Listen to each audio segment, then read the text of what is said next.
If you've had your eye on my channel for a while, you'll know that this isn't the first Element Enduro platform that we've looked at. In the past, we've looked at the Gatekeeper and of course the Sendero HD, the Sendero being possibly the best big name budget crawler I've ever tested. And that's not a title easily earned. Now, the Trailrunner came before the Knightrunner, and it was the first to mainstream IFS out of the box for the Enduro platform. Now, the Knightrunner takes it a little bit further. We don't have licensed wheels, but the wheels are certainly pretty. You do have a licensed bumper, and there's even a licensed Magnaflow exhaust pipe. But I wanted to look at this thing today with you because there are a few things that I didn't appreciate about this thing until I actually got it out of the box. I'm actually testing two rigs today. The reason I brought the MST DC1 and the Knightrunner with me to this location, aside from the fact I just used to live down the hill from here, so I know the area well, is that neither of these vehicles could do any of my 6 problems. If you've watched any of my last videos, you know about my 6 problem course. That's a rigorous test course for 1/10 scale crawlers, and the 6 problems test different parts of how they can side hill, how they can ascend, descend, how they can clear obstacles. And I tried both of these trucks and I could not get them over any of the problems. I then took them onto the course that I've made where we do the competition counting. Both of these trucks failed to get through most sections of those courses. So we are left with some trail oriented rigs here. So today we look at the Knightrunner. If you're familiar with this model, you know it's based on the Element RC Enduro platform. And there's a lot that's familiar underneath. From here back, aside from longer links and whatnot, it's the Enduro platform you know. The front, of course, has the independent front suspension, or IFS. That's this assembly here. This being ready to run. It does come with half the parts in the box you need to replace it with a live axle, but if you're going to do that, don't buy this, buy something else. The front half of it is what we're already familiar with from the Sendero and from the Gatekeeper even. You've got your 40 amp, it's like a 1060, similar to the 1060.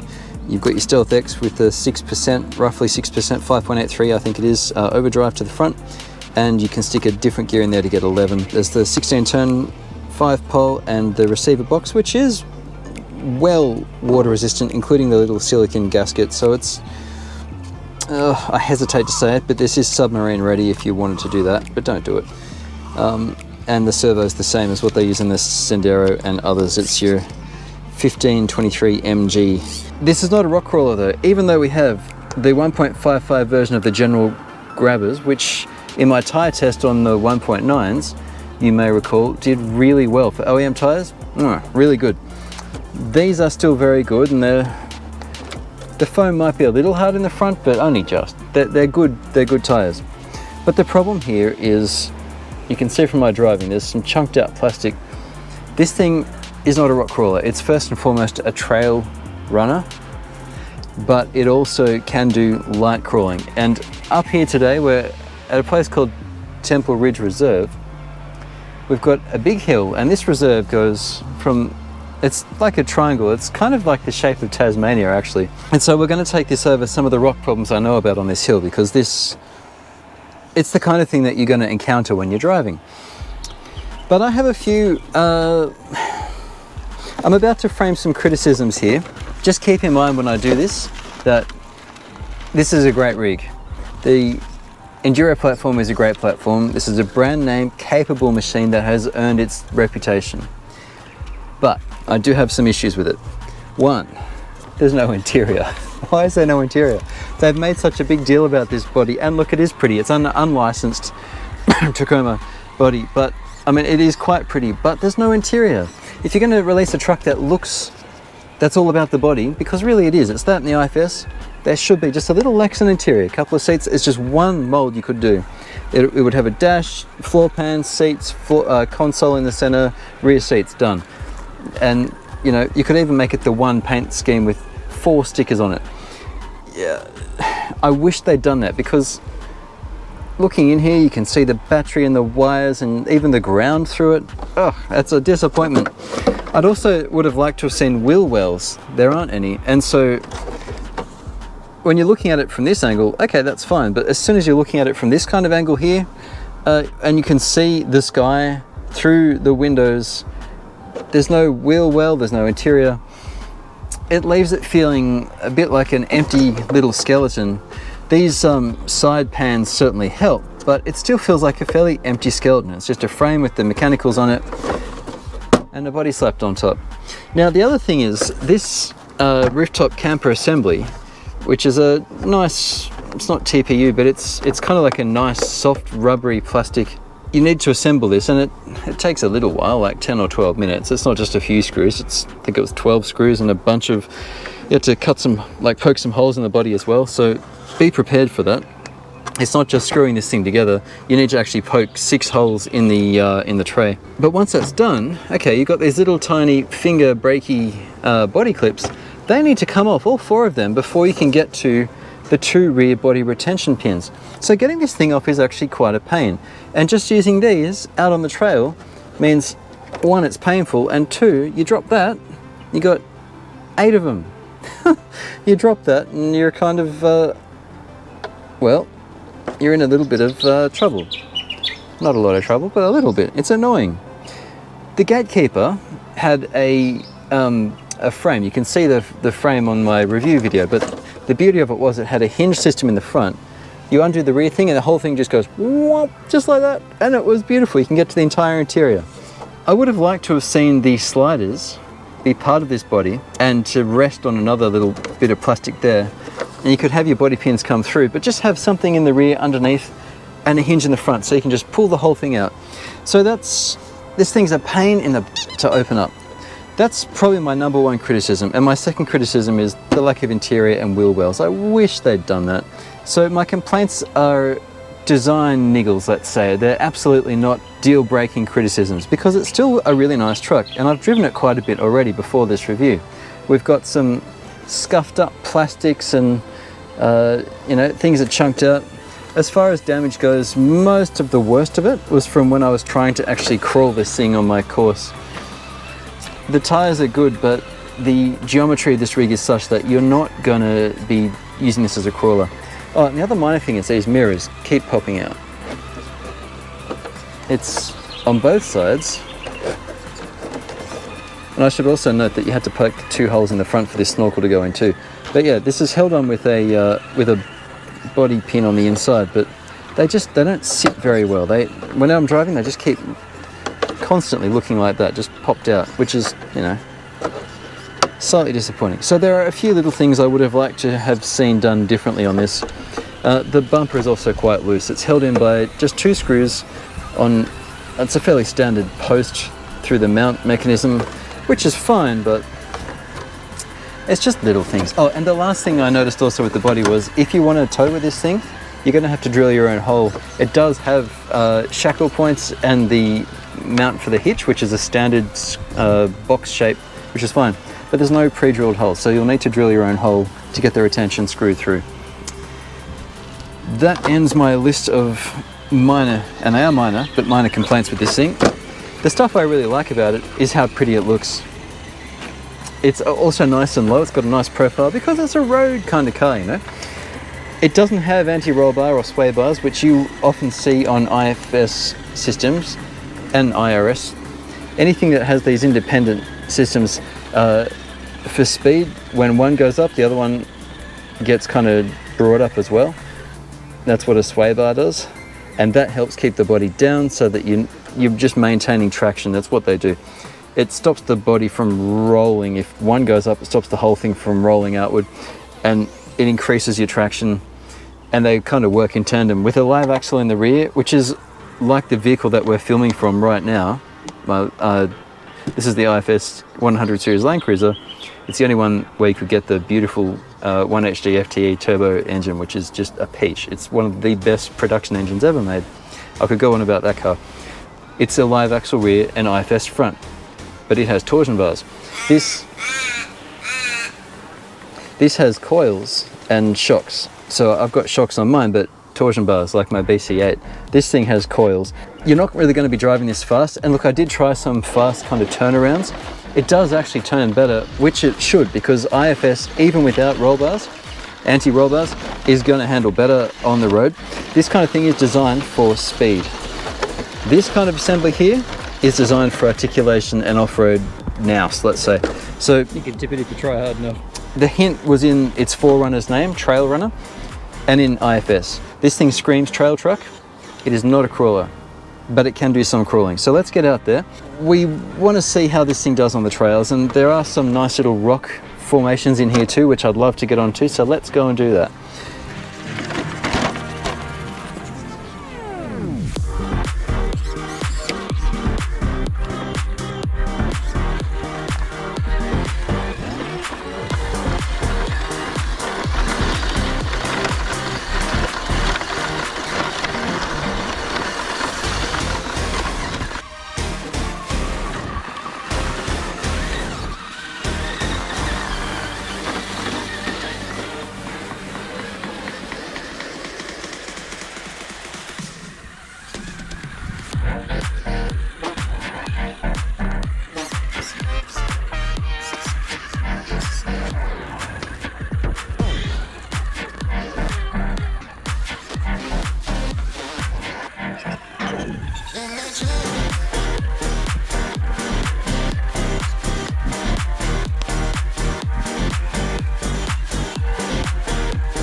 You could cut the sides just with snips and it'll still strap in just fine. It doesn't need those side retention things. This wiring's like on the Sendero, it just kind of flops around. That's ready for a second 6-volt input for lights. This is the only one. I would have liked to have seen this out of the way somehow. It's kind of flopping right behind where that wheel is, and the fact that it can reach it, it's not ideal. Best solution here is to probably cut that little cable tie and relocate this somehow. I'd be inclined to put it on the inside of the chassis rail, honestly. For today, we may try just a hybrid of that, but I've also got to keep it away from the shaft. So cable management, it's not great. That's pretty consistent with the Enduro platform, but this is too long for the battery tray. I've also strapped the motor cabling up out of the way. It's a little rubbish, to be honest, the way that Element's handled the now that's not their fault, where the battery is, but the way they've handled the cable management, it's kind of iffy. I would prefer to see the motor cabling kind of neatly tied off here somewhere, so it's got like a little hole or something where a cable tie could just secure it. And the same with these should be done on the inside of the channel and maybe cable tied through on the back of the bracket.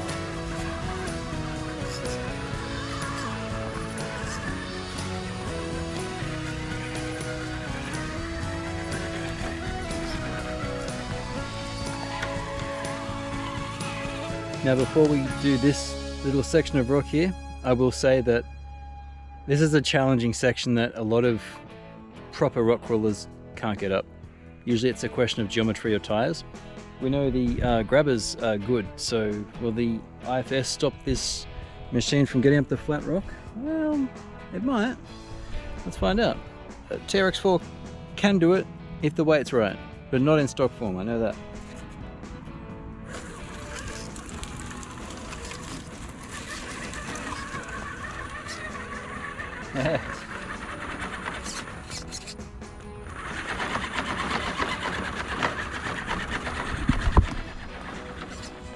I reckon it will do it, but I didn't drive it before I did that intro. We're finding out together here.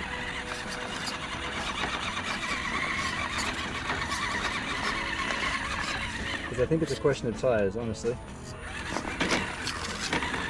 So IFS lets it down here with this clearance. Regular crawlers don't get caught up on this. And reversing with the stock ready ESC, good as it is, I don't get that same lovely control that you get with some of the more premium ESCs. That's okay.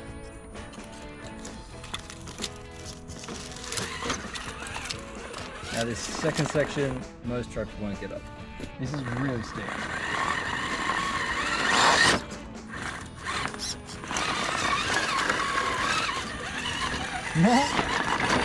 Well, we might.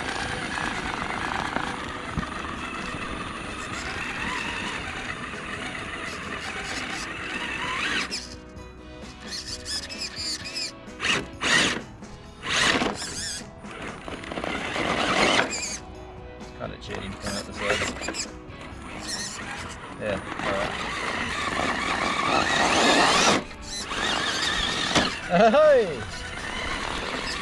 Look at the lamp.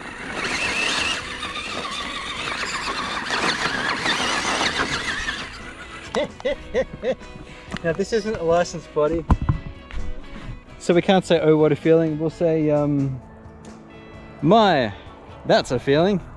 It certainly did it. That's downright impressive, to be honest.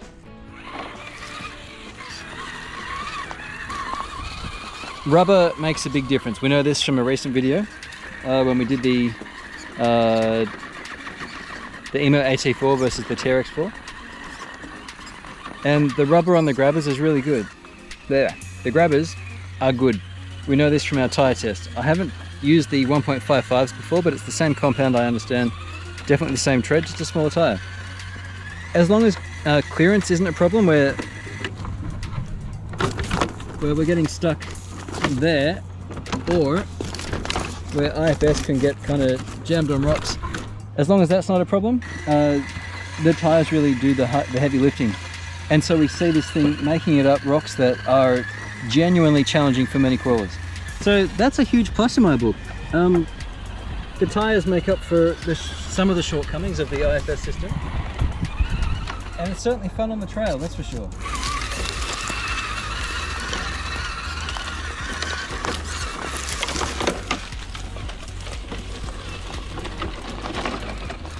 That's not bad side-hilling either. So we're putting it in an awkward position here to actually stress it. Let's see what happens. It is kind of tough, heavy. Yeah, not ideal. Anyway, it's not bad. Now keep in mind too, I've got a big 2200 battery for this long test up this mountainside. That's adding to the weight. And of course, seeing how well this thing crawls, this begs the question, Sendero HD or Knightrunner? Okay, here's the short answer. Knightrunner for trails, Sendero for crawling, if that's your main focus. The Knightrunner crawls pretty well, but clearance is an issue, and that's where the Sendero's live axles really come in. Let's dig into that a bit more with its own video, but let's just say my first impressions of this thing after it failed on my crawling course, which is designed for crawlers, that was a letdown. Seeing how well it crawls on incidental rock out on the trails, those grabbers really redeem this whole thing, and being IFS and so pretty, this thing's growing on me. Gee, I wish it had wheel arches and an interior.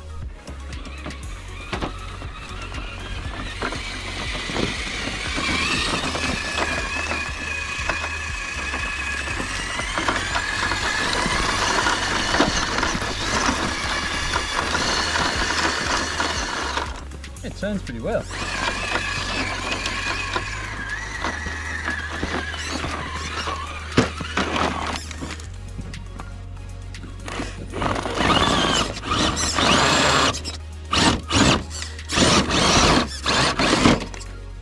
Caught on that little hook. So approach angle is a problem. Smaller wheels means the bumper's closer to the ground. Cut those off. That will make a difference. Cut them off. You won't miss the shackles most of the time.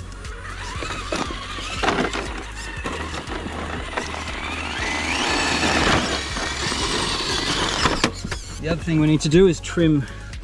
That thing's touching a lot, so just cutting it kind of on an angle, that'll help.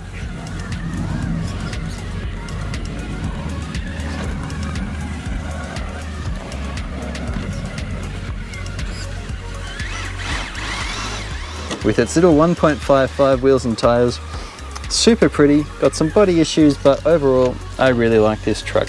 If you found this video interesting or useful, please throw me a like. Make sure you subscribe so you don't miss out on the rigs I've got coming up, and we've got quite a few coming up, and I will see you next time on RC-TNT.